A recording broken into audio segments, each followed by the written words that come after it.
ஆனா ஒன்றிய அரசுக்கு பிடிக்காத ஒரே வார்த்தை ஷேரிங். என்னுடைய அடுத்த டார்கெட் தமிழ்நாடு அப்படின்னு ஒன்றிய உள்துறை அமைச்சர் அமித்ஷா சொல்றாரு. மத்திய பிரதேசத்தில் நீங்க வடநாட்டில் நீங்க ஜெயிக்கலாம், ஆனா உங்களுடைய பொறுப்பு என்னைக்குமே தமிழ்நாட்டில். தமிழ்நாட்டு முதலமைச்சர் என்ன முடிவெடுக்கிறாங்க அதுதான் அந்த மாநிலத்திற்கு நல்லது அப்படின்னு நம்முடைய முதலமைச்சர் அவர்கள் இன்னைக்கு இந்தியாவில் இருக்கக்கூடிய மற்ற மாநில முதலமைச்சர்களுக்கெல்லாம் ஒரு எடுத்துக்காட்டு முதலமைச்சராக நம்முடைய முதலமைச்சர். அது மட்டும் இயேசுடைய வாழ்க்கையில நாம் இன்னொரு கற்றுக்க வேண்டிய மிக முக்கியமான விஷயம் ஷேரிங். நம்மகிட்ட இருக்கிறத பகிர்ந்து அனைவருக்கும் ஈக்குவலாக கொடுப்பது. ஆனா ஒன்றிய அரசுக்கு பிடிக்காத ஒரே வார்த்தை ஷேரிங். தமிழ்நாட்டில இருந்து அதிக அளவுல நாம் வரி கட்டுறோம், ஆனா அந்த வரியை பகிர்ந்து கொடுக்கலான்னு பாத்தீங்கன்னா அது கொடுக்கறது கிடையாது. தமிழ்நாட்டுக்கு எந்தெந்த வகையிலாம் தொல்லை கொடுக்க முடியும், இடையூறு கொடுக்க முடியும், ஒவ்வொரு நாளும் நம்முடைய நிதியையும் பகிர்ந்து கொடுக்க ஒன்றிய அரசு தவிர்க்கின்றது. திராவிட மாடல் அரசுக்கு இருக்கக்கூடிய உங்களுடைய ஆதரவு, மக்கள் செல்வாக்கு, இதெல்லாம் பார்க்கும்பொழுது ஒன்றிய அரசுக்கு கோவப்படுது.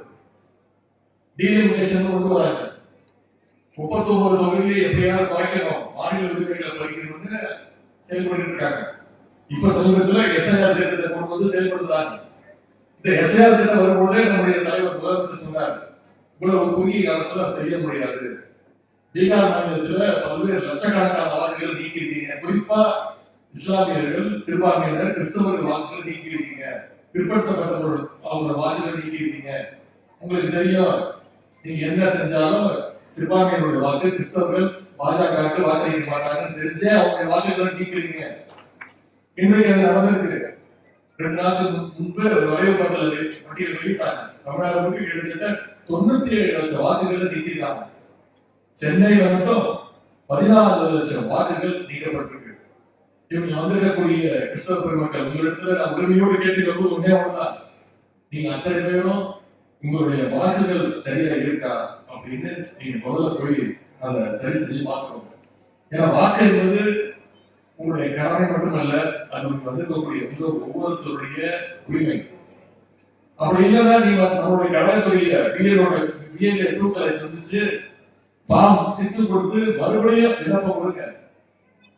ஜனவரி 18ஆம் தேதி வரைக்கும் நமக்கு டைம் இருக்கு.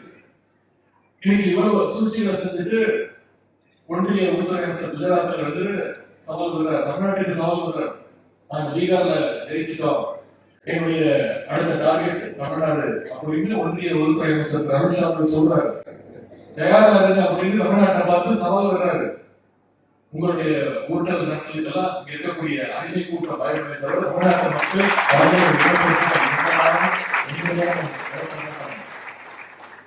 பீகார்ல, உத்தரப்பிரதேசத்துல, மத்திய பிரதேசத்துல நீங்க வடநாட்டுல நீங்க ஜெயிக்கலாம், ஆனா உங்களுடைய பொறுப்பு என்னைக்குமே தமிழ்நாட்டுல. தமிழ்நாட்டுக்கு ஒரு தனி அடையாளம் இருக்கு, தனித்துவம் இருக்கு. நாங்க கிறிஸ்துமஸுக்கு கேக் வெட்டி இஸ்லாமியர்கள் கொடுப்போம், ரம்ஜான் அன்னைக்கு எங்க வீட்டுக்கு பிரியாணி வந்தா நாங்க முதல்ல கேட்போம். பொங்கல் அன்னைக்கு தமிழ்நாட்டு மக்கள் அனைவரும் சேர்ந்து ஒன்னா பொங்கலா கொண்டாடுவோம். இது தமிழ்நாட்டுக்கான பெருமை. இன்னைக்கு தமிழ்நாட்டுக்கு இவ்வளவு பிரச்சனையை செஞ்சுட்டு இருக்காங்க, அவங்க கூட யார் கூட்டணி வச்சிருக்காங்க அப்படின்னு உங்களுக்கு தெரியும். பழைய அடையாளங்களோடு சேர்த்து புதிய அடையாளங்களோடு சேர்வாங்கன்னு சனி கூட காத்துட்டு இருக்கு. நீங்க யாரோட வேணா கூட்டணி வச்சுவாங்க, நாங்க தமிழ்நாட்டு மக்களோட கூட்டணி வச்சிருக்கோம், வெற்றி கூட்டணி வச்சிருக்கோம். அதற்காக 30 கூட்டணி நடத்திருக்காங்க. இது ஒரு தேர்தலுக்காக அமைச்ச கூட்டணி கிடையாது, இது ஒரு கொள்கை கூட்டணி. அதனாலதான் கடந்த 10-11 தேர்தல்கள் தமிழ்நாட்டு மக்கள் வெற்றியை மட்டுமே நம்முடைய தலைவருக்கு திராவிட முன்னேற்ற கழகத்துக்கு தொடர்ந்து கொண்டிருக்கிறாங்க.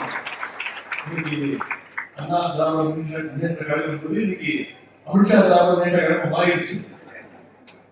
இன்னைக்கு தமிழ்நாட்டில் டாக்டர் கலைஞர், அண்ணா டாக்டர் கலைஞர் அவருடைய வழியில நம்முடைய முதலமைச்சர் அவர்கள் ஒரு சிறப்பான, குறிப்பா சிறுபான்மை மக்களுக்கு ஒரு பாதுகாப்பான ஆட்சியை நம்முடைய தலைவர்கள் கொடுத்திருக்கிறார்.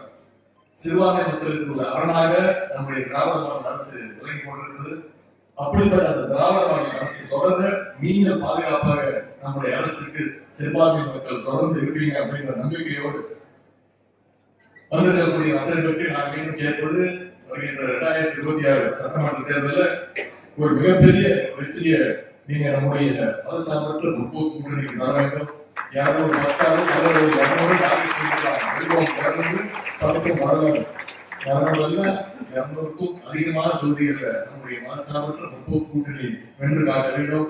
அதற்கு தொடக்கமாக இங்கே இந்த ஆகிய பகுதியில் மிகப்பெரிய வாக்கு வித்தியாசத்துல நம்முடைய வெற்றியை நீங்கள் உறுதி செய்ய வேண்டும் என்று கூறிக்கொண்டு இந்த சிறப்பான வாய்ப்பை அளித்த மாவட்ட பொறுப்பாளர் ஆதிசேகர் அவர்களுக்கும் என்னோட கலந்து கொண்ட அமைச்சர் சேகர்பாபு அவர்களுக்கும் நாசர் அவர்களுக்கும் இந்த நிகழ்ச்சியை சிறப்பாக ஏற்பாடு செய்திருக்கக்கூடிய மாவட்ட இளைஞர் அமைப்பாளர் உங்களுடைய சட்டமன்ற உறுப்பினர் சகோதரர் எம்எஸ்ஆர் அவர்களுக்கும் என்னுடைய நன்றி தெரிவித்து அனைவருக்கும் மீண்டும் கிறிஸ்துமஸ் வாழ்த்துக்களை தெரிவித்து வாய்ப்புக்கு நன்றி கூறி விடைபெறுகிறேன். நன்றி.